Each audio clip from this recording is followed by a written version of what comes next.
একটু কষ্ট করে আবার দেখুন তো, আমার বাবা আমার জন্য যে খেলনা কিনে দিতেন সেগুলো আমি গরিব ছেলে মেয়েদের বন্টন করে দিতাম।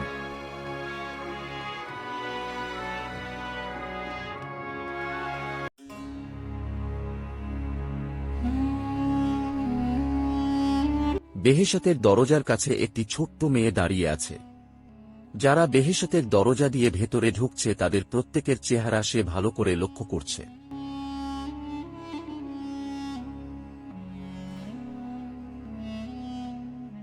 অনেকক্ষণ পর সে বেহেশতের দারোগা রেদওয়ানকে জিজ্ঞেস করল, আমি কি ভেতরে আসতে পারি? রেদওয়ান বলল, আমাকে হুকুম করা হয়েছে যে আজকে শুধু তাদেরকেই ভেতরে আসতে দেয়া হবে যাদের নাম ওই সোনালী বইয়ের লিস্টে থাকবে। মেয়েটি বলল, মেহেরবানি করে দেখুন না আমার নাম আছে কিনা। রেদওয়ান বইয়ের লিস্ট দেখে বলল, প্রিয় মেয়ে, আমি দুঃখিত, তোমার নাম তো নেই এই সোনালী বইয়ের লিস্টে। মেয়ে বলল, হে আল্লাহর প্রিয় ফেরেশতা, আমার নাম কেন নেই? আমি তো অনেক নেক কাজ করেছি। আমার বাক্সের পয়সা দিয়ে আমার ক্লাস ফেলে গরিব মেরির স্কুল ফি আদায় করে দিয়েছি। আমার ক্লাস টিচার ও অন্য মেয়েরা আমার খুব প্রশংসা করেছিল। রেদওয়ান আবার লিস্টের নাম দেখল, বলল, প্রিয় মেয়ে, তোমার নাম ওই নেকির লিস্টে উঠেনি।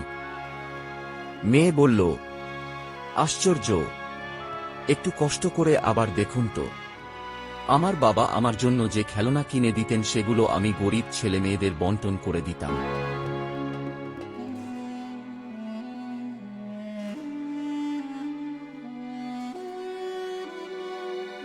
আমার এই নেকি নিশ্চয় লেখা আছে, কেননা মহল্লার সমস্ত লোক আমার এ কাজের প্রশংসা করত।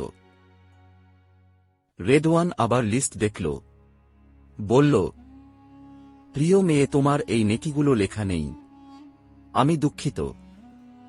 মেয়ে বলল, সম্মানিত ফেরেশতা, আর একবার কষ্ট করে দেখুন তো, আমার মায়ের বৃদ্ধ বয়সে তার অনেক সেবা করেছিলাম যার জন্য মা আমাকে একটি ঘড়ি পুরস্কার দিয়েছিলেন। দেখুন সে ঘড়ি এখনো আমার হাতে আছে।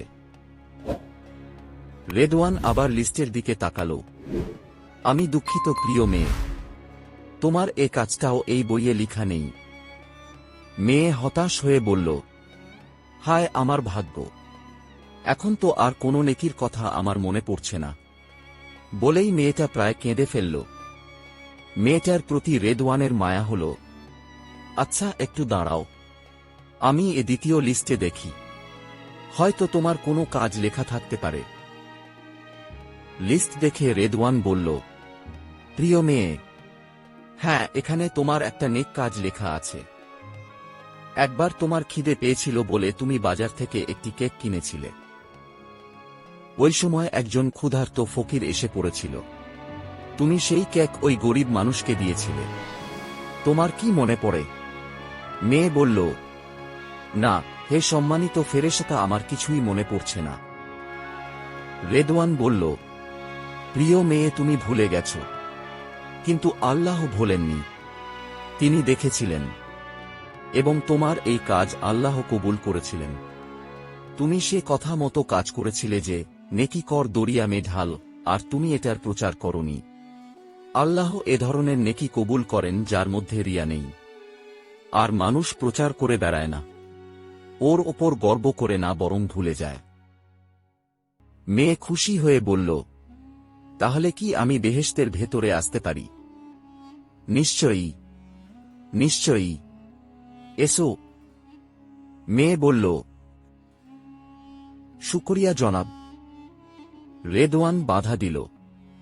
রেদওয়ান বলল, তুমি একটা ভুল করছ, আমার শুকরিয়া আদায় করছ কেন? মেয়ে বলল, তাহলে কার করব?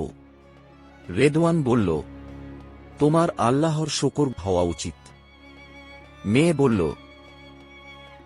নিশ্চয়ই, আমি আল্লাহর শুকর আদায় করছি, তাঁর মেহেরবানিতে আমার অনেক কাজ করা সম্ভব হয়েছে। রেদওয়ান হেসে বলল, হ্যাঁ, এখন তুমি বেহেশতে যেতে পারো। মুবারক, মুবারক।